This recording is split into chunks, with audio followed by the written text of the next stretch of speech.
As snow and cold temperatures come in, the number of weather-related crashes dramatically increases. We've had more than 500 snow and ice-related traffic accidents in the last several days. We'll dive right in to the crashes from this week, and we'll have the details of this school bus crash with 22 students on board at the end of the video. But first, this never-before-seen footage of a pileup on an iced-out bridge deck. We've been meaning to publish this one for a while, but just didn't have the time. Here's our first look. These cameras are controlled at the Regional Transportation Management Center, which is run by the DOT and State Trooper 911 dispatch. By some numbers we've seen, Minnesota uses more road salt and pre-treatment than almost any other state in the country, which means incidents like this are surprisingly common in winter across the US, but Minnesota also has among the best traffic camera networks in the United States, meaning we get great content like this from which to learn. And there are key takeaways from these. They almost always happen on bridge decks or on curves, or in areas where there's a sudden change in traction combined with low visibility. Even a rising bridge deck can have low visibility for the hazards ahead. Now let's get to the crashes from this last week, which starts with this car spinning out in front of an Amazon Prime truck. It's an incredibly close call, and ultimately good news for your deliveries, but great news for the driver of this car. And take special note of the trooper who arrives and quickly gets this car out of the danger zone. Professional drivers are often affected the most by bad weather, and this trucker is no different as he struggles to avoid jackknifing his semi. He goes right, left, and finally all the way right down the embankment. Unfortunately, it looks like there was a wall strike in there as well, leaving debris strewn across the roadway. State troopers, fire department, and heavy recovery equipment were dispatched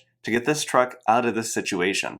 This one is a bit different, and the big question here is if the truck passing in the left lane was perhaps a bit too close, and the semi in the right lane had a reaction, or overreaction in response. Can a car jackknife? This one certainly would have if it had a trailer, as a moment of oversteering results in full loss of control. Thankfully, there's a wide breadth of space as it slides down the hill. As always, a quick reminder to turn on your headlights. This white pickup is impossible to see against a white backdrop of snow, and this video is proof of the impact these decisions can have. And kudos to the driver who has the thought of mind to quickly back out of that lane of traffic. This next one is a reminder about using context clues to your advantage as a driver. There's already one crash here, and after it clears, there's still a little flame left from the flares. An important clue that traction might not be all that it seems. Unfortunately, this pickup is going to learn the lesson the hard way, as it almost perfectly parallel parks in the exact same spot as the last crash. Thankfully, the flares are still going strong. Of course, winter weather is no excuse for negligent driving. Whether inebriation or a medical issue on this one, the message is clear. Make sure you are fit to drive before getting behind the wheel. Thankfully, no serious injuries, though all three cars are likely totaled out from engine or frame damage after receiving multiple points of impact. This clap was actually on the same highway, Highway 65, and the white car seems to run a red turn arrow and poke their nose into that trailer. Again, winter is a time to double down on safety, not disregard it. Tragically, the fish house was a total loss. And here's an SUV in black making a left turn from the right lane. Again, don't make winter driving harder than it already is. Here's a bridge deck with a Jeep sliding across it. Unfortunately, their loss of control is going to result in damage to a safer driver's vehicle. They're also blocking 2 lanes of freeway traffic, but thankfully, state troopers are there quickly to light up the scene. This pickup lost control, but I like how once there was a break in the traffic, they were able to clear the lane of traffic and move down to a safer location. However, they are just the first of many spinouts at this location. This is the same camera just looking down towards the bridge over the mighty Mississippi, where one car struck the wall and a semi is stopping behind them. Unfortunately, the car behind the semi is not able to stop in time, slides right into the back of them. Thankfully, MnDOT plows were out all night and were there quickly, but you can see that's no excuse for bad driving or being a little careless. Again, this is still the same camera. One car on that left shoulder. Now these 2 cars are going to kind of slide around. There are 1, 2, 3, 4, 5 cars incoming. And what's going on at the bottom of the screen? Let's take a look at that again. So while those cars were sliding around at the top of the screen, this car was losing it on the bottom of the screen. Across all lanes of traffic. Thankfully, it doesn't look like they hit anything.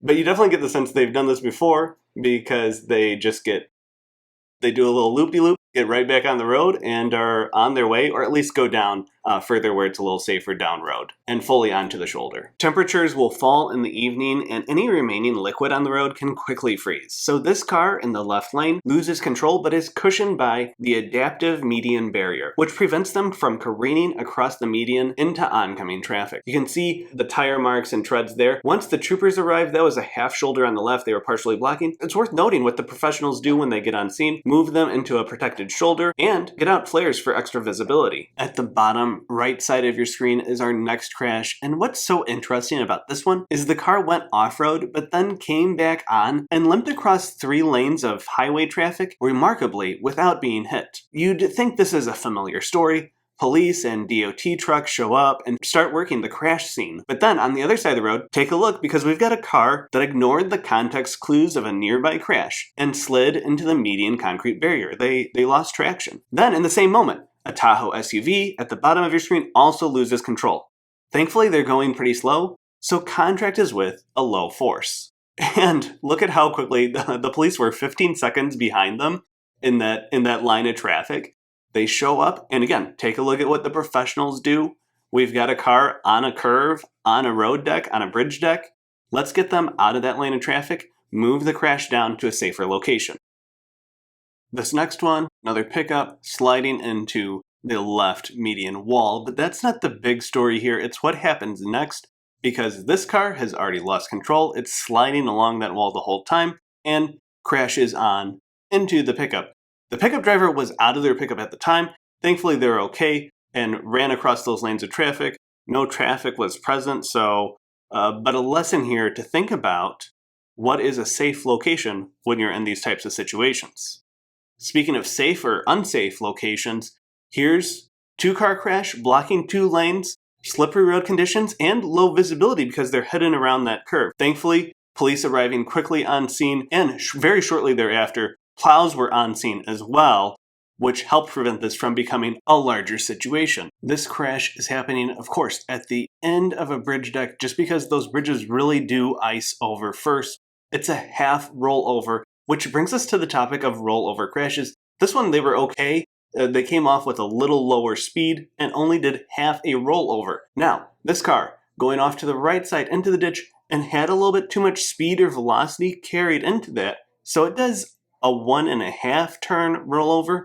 This is a more serious type of situation. All rollovers are serious, but the more the car rolls over, the greater the risk of injury. And compare it to this earlier crash. This car did not roll over. It's the same type of spin off into a ditch, but because it's going slower, it has less lateral momentum and it's less likely to flip over side to side. We put these clips side by side to show how far each car went in 1 second. The one on the left, under 40 feet, the one on the right, over 100 feet. So when they go sideways, one of these 2 cars is going to roll over. Context clues: here's a crash. They crashed on the left side, pulled off on the right shoulder, but use that to your advantage to realize that there's slippery stuff, because after the crash, another car came in and rolled over in the left lane. Thankfully, everyone out and behind the guardrail. This rollover had an ejection, resulting in injuries that were not survivable. So a grim but important reminder to make sure you're buckled up. This is a story about following too closely. I know the video is a little blurry, but I think you can still clearly make it out. Following too closely, not braking soon enough, and there's like 5 or 6 cars that ended up damaged from this one. I love making new friends, but this is not the way you want to do it, and be careful being out of your car on the side of the freeway. This one is so interesting, it really could be its own video, because we've got this car just stopped in the middle of the road. Police car pulls up, they wait a little bit, and then they're like, okay, why are they not moving forward at all? They turn on their lights, they start checking them out, and the person is sound asleep in their car, but they've got their foot on the brake. So the second squad is going to back up, just in case when they get woken up, they take their foot off the brake, which they do, and then they bump into the squad in front of them. The other officer running back to their car to close that gap between in case they start to flee on them. So we're closing that gap so that they can't escape, help narrow down and control the situation. This may have been an inebriated driver. You can see they are placed into handcuffs. Nice work to the police for anticipating the next move, working smarter, not harder. This car is turning left slowly. They have a green arrow. The through car has a red light. Thankfully, the car making the left turn was going pretty slow, which prevented the other car from driving into their passenger compartment. Now this one, the car was going likely way too fast for conditions. Even after they crashed, they were still passing cars in the left lane or left shoulder. Here's everyone in Minnesota doing a nice job getting over for state patrol so that they can quickly get to that scene. Here's someone in rural Minnesota completely losing control of their vehicle, heading into oncoming lanes of traffic. Thankfully, there's no traffic coming at this time of night, but we've got the cable barriers there to absorb their impact anyway. No injuries there. These two pickups, this is a pickup versus pickup, and one takes out on the sign. It's a little blurry, but they completely took out that sign. One pickup driver slid, affecting the other pickup driver, who is the safer driver. Nighttime with falling temperatures, a little bit of precipitation, and now we've got a crash on a bridge. So that bridge deck icing early and a little bit of a curve, so it's a little bit hard to see that there are multiple cars up ahead involved in a crash. Now you've got 3 cars, 4 cars, 5 cars, 6 cars coming in, not realizing that there's stop traffic ahead. One of those cars is just going to pile right into the rest. Now we've got 5 or 6 cars involved in the crash. You can see there's all kinds of traffic and debris across the road. Here comes another car. It's going to actually hit the right barrier and bounce off a couple other cars. The crashes just kept coming on this one. They had to close the bridge. We actually got out to the scene, get video of some of the cleanup. You can see these vehicles had multiple impacts into them. Thankfully, no serious injuries. If there's one point we want to get across, it's about bridge decks and how they ice ahead of time, as this driver is going to learn. And especially important, if it's a bridge deck and has a curve on it and we're traveling at freeway speeds, this car thankfully was able to get out of there, but moments later another car is going to lose it in the exact same spot. But congratulations to the first car for moving out of the way. And if you still don't believe us, take a look at this one. Again, at the end of a bridge deck, they've lost control, they're sliding. Thankfully, that truck was going pretty slow. Damage there is not as bad as it could have been. I-94 bridge deck over the Mississippi in St. Paul. More than a dozen crashes here. I mean, just take a look at this and take a look at the surface on the bridge deck. You can see the light reflecting off that snow and ice. And keep in mind, this is not a lot of snow that occurred here, well under an inch, but it made a world of difference on this bridge and to these drivers. Road debris was across all lanes of traffic, and the debris field and car crashes went on for over 500 feet. Here's a jackknife semi that got cleared really pretty quickly on I-35 in rural southern Minnesota. Unfortunately, in that traffic jam behind it, these 2 cars slid off the road. Now, let's talk about the school bus crash, which happened during that first snowfall.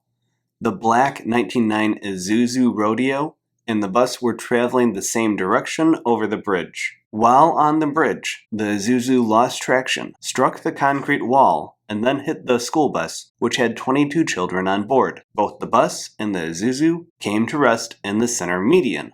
And these images suggest things could have actually been much worse for other drivers if the adaptive cable barriers were not present. That bus could have easily gone into oncoming traffic during rush hour. All 22 children on board the bus were uninjured. This video is a reminder that bridges ice first.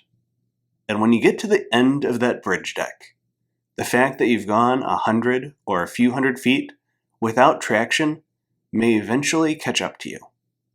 We've created this video as a timely reminder of that fact. More details for this crash are in the description for those who are interested. A quick reminder that Minnesota actually has some of the safest drivers in the entire country. We just also have a really good camera network, which is why you're seeing this video. So keep that in mind. Even though this looks bad, the rest of America is actually much, much worse. A quick thank you to the Minnesota Department of Transportation, which again created this camera network from which we can all learn. They are among the leaders in the country in terms of how much salt and pretreatment they put down on the highway.